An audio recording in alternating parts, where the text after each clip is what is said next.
நீங்கள் பார்த்துக் கொண்டிருப்பது உங்கள் விஜய். ஆன்மீக அன்பர்கள் அனைவருக்கும் மிகவும் இனிமையான காலை வணக்கங்கள். இன்றைய தினம் நீங்கள் காண இருக்கும் திருத்தலம் மிகவும் அற்புதமான ஒரு தீர்த்த ஸ்தலம். இந்த ஸ்தலத்தை பற்றி சொன்னாலே போதும் நமக்கு முக்தி கிடைக்கும் என்று கூறுவார்கள்.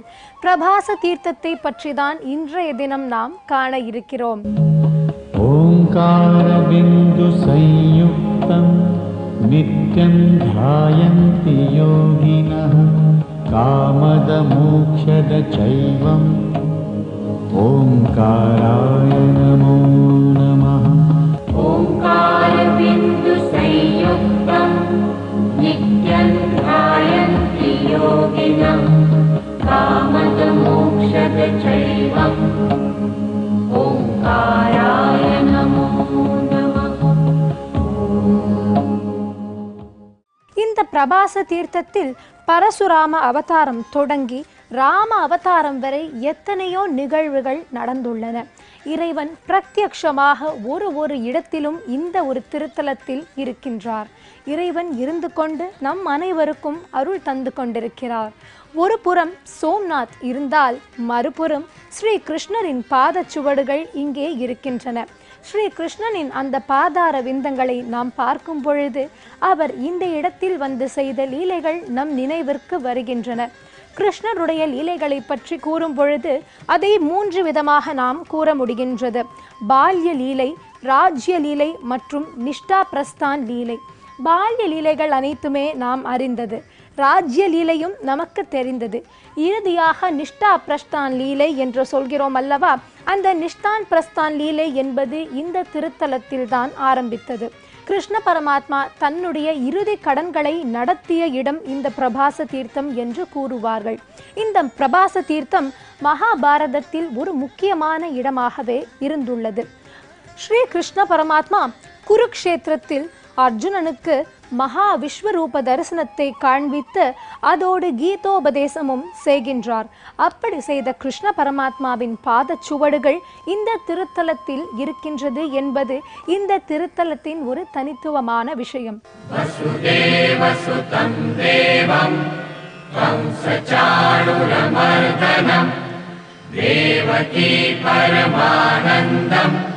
கிருஷ்ணம் வந்தே ஜகத்குரும்.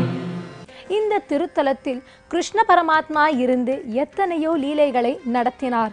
அர்ஜுனனுக்கு சுபத்ரையை திருமணம் செய்து கொள்ள வேண்டும் என்ற எண்ணம் வந்ததும் இந்த பிரபாச தீர்த்தத்தின் கரையில்தான். இந்த பிரபாச தீர்த்தத்தின் கரையில்தான் கிருஷ்ண பரமாத்மா அர்ஜுனனுக்கு சுபத்ரையை கல்யாணம் செய்யும் வழியை பற்றி கூறுகின்றார். அப்படி ஒரு அழகான லீலை நடந்த இடமும் இந்த பிரபாச தீர்த்தக்கரை. அதே போல இந்த பிரபாச தீர்த்தக்கரையில் ஸ்ரீ கிருஷ்ண பரமாத்மாவுடைய பாதங்களை நாம் காண முடிகின்றது. ஜொலிக்கின்றது ஸ்ரீ கிருஷ்ண பரமாத்மாவின் பாதங்கள். அந்த பாதங்களை சென்று நாம் வழிபட முடிகின்றது. நம் சிரத்தை அந்த பாதத்தில் வைத்து நாம் வேண்டிக் கொண்டால் வேண்டிய வரங்கள் எல்லாம் நமக்கு கிடைக்கின்றது. அங்கும் லங்கயதே கிரிம் யத்ருபாதமஹம் வந்தே பரமானந்த மாதவம்.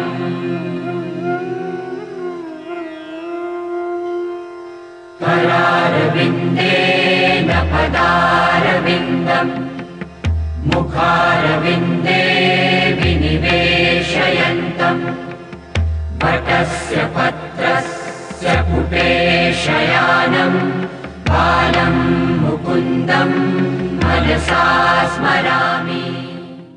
ஸ்ரீ கிருஷ்ண பரமாத்மா இந்த பிரபாச தீர்த்தத்தில் தன்னுடைய இறுதி கடன்களை நடத்தினார். இது எங்கிருந்து தொடங்கியது என்று பார்த்தால் குருக்ஷேத்திர யுத்தத்தில் குரு வம்சத்தின் அழிவிற்கு பின்னர் காந்தாரி தன்னுடைய 100 மகன்களை இழந்த ஒரு வருத்தத்தினால் கிருஷ்ண பரமாத்மாவிடம் மனம் குலைந்து பேசுகின்றார். கிருஷ்ண பரமாத்மா மட்டும் நினைத்திருந்தால் தன்னுடைய 100 மகன்களை காப்பாற்றி இருக்க முடியும்.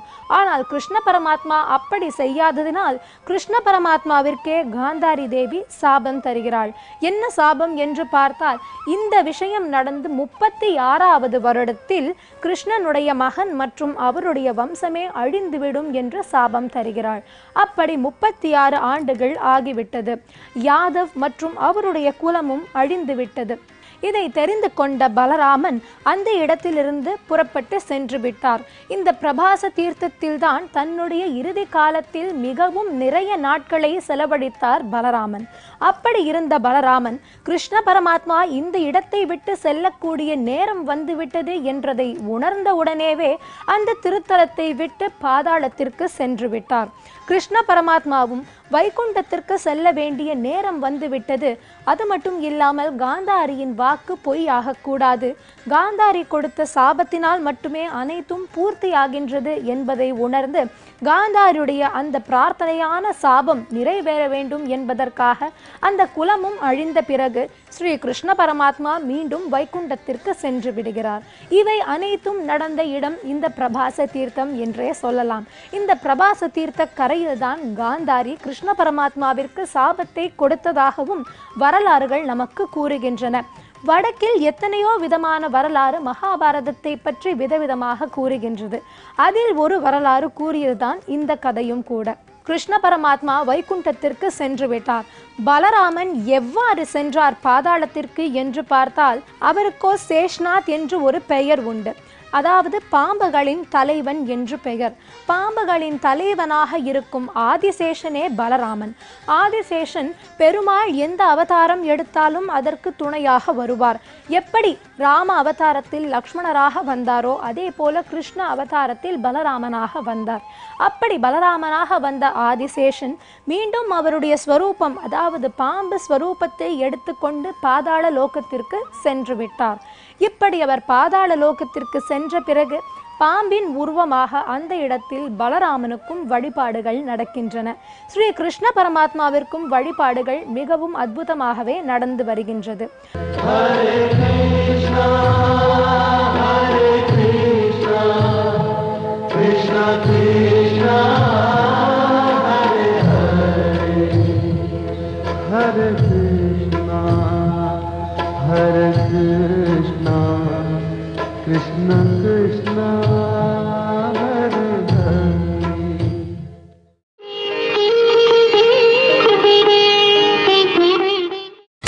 நீங்கள் பார்த்துக் கொண்டிருப்பது உங்கள் விஜய். कृष्णाय वासुदेवाय देवकी नन्दनाय च नन्दगोपकुमाराय गोविन्दाय. ஸ்ரீ கிருஷ்ணருடைய வாழ்க்கையின் ஒவ்வொரு பகுதியும் அவருடைய மகிமையின் கதைகளை கூறுகிறது. वंशि विभूषित करानवनीरदाभात् पीताम्बरा दरुणबिम्बफलाधरोष्ठात् पूर्णेन्दुसुन्दर मुखादरविन्दनेत्रात् कृष्णात् परम किमपि तत्त्वमहं न जाने. ஒரு சமயம் ஜரா என்று ஒரு வேட்டைக்காரன் இருந்தான். அந்த ஜரா என்னும் வேட்டைக்காரன் கிருஷ்ண பரமாத்மா கண்ணை மூடி தியானம் செய்து கொண்டிருந்த பொழுது அவனுடைய அம்பை ஏவினான். கிருஷ்ண பரமாத்மா என்று அவனுக்கு தெரியாமல் ஏதோ ஒரு மிருகம்தான் அங்கு இருக்கின்றது என்று நினைத்து அவன் வேட்டையாடினான். ஆனால் அந்த அம்போ யோக நிஷ்டையில் இருந்த கிருஷ்ண பரமாத்மாவின் மேல் சென்று விழுந்தது. கிருஷ்ண பரமாத்மாவின் மேல் விழுந்த அந்த அம்பை பார்த்த உடனேவே ஜரா அங்கு செல்கிறான். அங்கு சென்று பார்க்கும் பொழுது கிருஷ்ண பரமாத்மா என்று உணர்ந்து அவனிடத்தில் மன்னிப்பு கேட்கிறான். இந்த ஜரா என்பவன் யார் என்று பார்த்தால் ராமாயண காலத்தில் வாலியாக இருந்தவர்.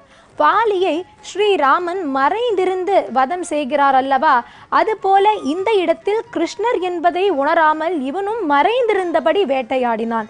இப்படி நடந்ததும் இறைவனுடைய ஒரு பேரருளினால், கிருஷ்ண பரமாத்மா என்னுடைய இச்சையினாலே இந்த விஷயமும் நடந்தது, எனவே கவலைப்பட வேண்டாம் என்று அவனுக்கு விமோசனமும் அளித்த ஸ்தலம் இந்த பிரபாச தீர்த்தம் என்னும் திருத்தலம்தான்.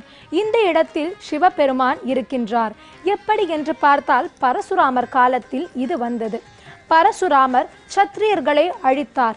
அப்படி சத்திரியர்களை அழித்தவுடனே அந்த வம்சத்தை அழித்த தோஷம் அவருக்கு வந்தது. அந்த தோஷத்திலிருந்து அவர் விடுபட வேண்டிய வழியை ஸ்ரீராமபிரான் அவருக்கு கூறுகின்றார். ஸ்ரீராமபிரான் பரசுராமரிடம் பிரபாச தீர்த்தத்திற்கு சென்று அந்த இடத்தில் சிவபெருமானை வழிபட்டால் நிச்சயமாக விமோசனம் கிடைக்கும் என்று கூறினார். அதன் வண்ணம் பரசுராமரும் இந்த பிரபாச தீர்த்தத்திற்கு வந்து இங்கு சிவபெருமானுக்கு பூஜைகள் செய்தார். அப்படி பூஜைகள் செய்த இந்த சிவபெருமான் ஜல் பிரபாச லிங்கமாக இந்த இடத்தில் இருந்து கொண்டிருக்கிறார். ஜல் பிரபாச குண்டம் என்னும் சொல்லப்படும் அந்த இடத்தில்தான் பரசுராமர் சிவபெருமானை நினைத்து தியானம் செய்து தபசும் செய்து அவருடைய பேரருளையும் பெற்றார். இப்படி பரசுராமருக்கு பாப விமோசனம் தந்த ஸ்தலமும் இந்த பிரபாச தீர்த்தம் என்னும் திருத்தலம். இந்த திருத்தலத்தில் சிவபெருமான் ஜலேஸ்வரராக இருந்து வரும் பக்தர்களுக்கும் அருள் செய்து கொண்டு இருக்கின்றார். இப்படி இந்த பிரபாச தீர்த்தம் கிருஷ்ண பரமாத்மாவிற்கும் சரி, பரசுராமருக்கும் சரி, சிவபெருமானுக்கும் சரி மிகவும் உகந்த ஸ்தலமாக இருக்கின்றது.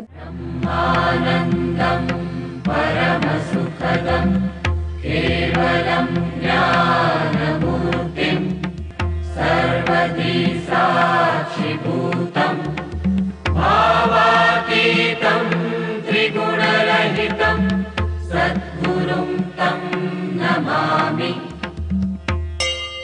மகாவிஷ்ணுவை பற்றி பாடும் பொழுது சாந்தாகாரம் புஜகசயனம் பத்மநாபம் சுரேஷம் விஸ்வாதாரம் ககணசத்ருஷம் மேகவர்ணம் சுபாங்கம் லக்ஷ்மீகாந்தம் கமலநயனம் யோகி ஹிருத்யானுகம்யம் வந்தே விஷ்ணும் பவபயஹரம் சர்வலோகைகநாதம்.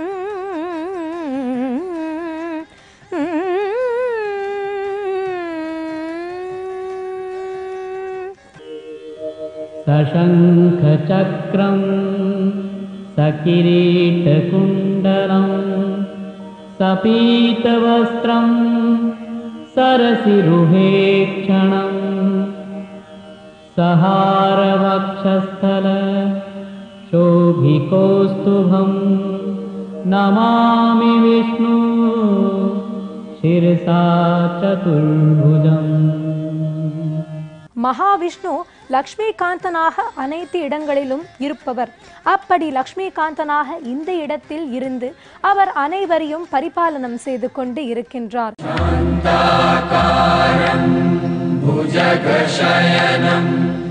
பத்மநாபம் சுரேஷம் விஸ்வாதாரம் ககனசத்ருஷம் மேகவர்ணம் சுபாங்கம் லக்ஷ்மீகாந்தம் கமலநயனம் யோகிபிர்த்யானகம்யம் வந்தே விஷ்ணு பவபயஹரம் சர்வலோகைகநாதம். கிருஷ்ண பரமாத்மாவிடம் ஒரு உயர்ந்த குணம் என்னவென்று பார்த்தால், எப்பேற்பட்ட பக்தியாக இருந்தாலும், பக்தி எந்த விதத்தில் இருந்தாலும் அது தூய்மையானதாக இருந்ததாக அவர் நிச்சயமாக அருள் வாரி தருவார். அப்படித்தான் அர்ஜுனனுக்கும் அவர் அருள் தந்தார். அர்ஜுனனுக்கு கிருஷ்ண பரமாத்மாவிடம் இருந்தது சக்கிய பக்தி, அதாவது ஒரு தோழனாக கிருஷ்ண பரமாத்மாவிடம் பக்தி செலுத்தினான் அர்ஜுனன். அந்த அர்ஜுனனுக்கு தேரோட்டியாகவே இருந்தார் கிருஷ்ண பரமாத்மா. அப்பேற்பட்ட கிருஷ்ண பரமாத்மா இந்த திருத்தலத்தில் வீற்றிருப்பது சிறப்பான ஒரு விஷயம் என்றே கூறலாம்.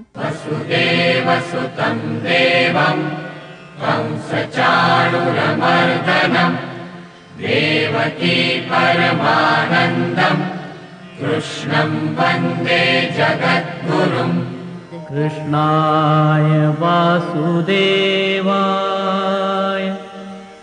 हरये परमात्मने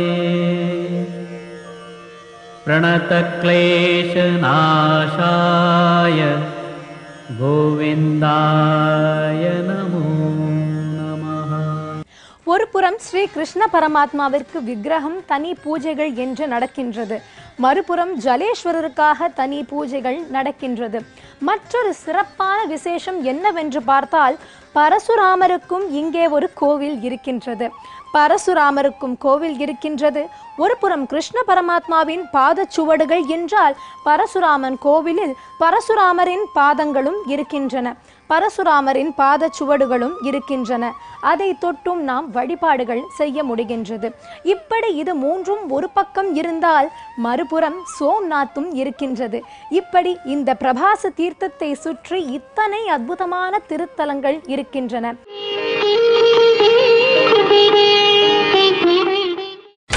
நீங்கள் பார்த்துக் கொண்டிருப்பது உங்கள் விஜய். பிரபாச தீர்த்தத்திற்கு நாம் சென்றால் இத்தனை க்ஷேத்ராடனம் செய்ய முடிகின்றது.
இவ்வளவு மகத்துவம் கொண்ட அந்த பிரபாச தீர்த்தத்திற்கு நீங்கள் அனைவரும் சென்று கிருஷ்ண பரமாத்மா, ஜலேஸ்வர், சோமேஸ்வர் மற்றும் பரசுராமனின் பேரருளை பெற வேண்டும் என்று சொல்லி மீண்டும் நாளைய தினம் உங்கள் அனைவரையும் வேறொரு திருத்தலத்தோடு சந்திக்கும் வரை உங்களிடமிருந்து விடை பெறுவது சுசித்ரா. நன்றி, வணக்கம்.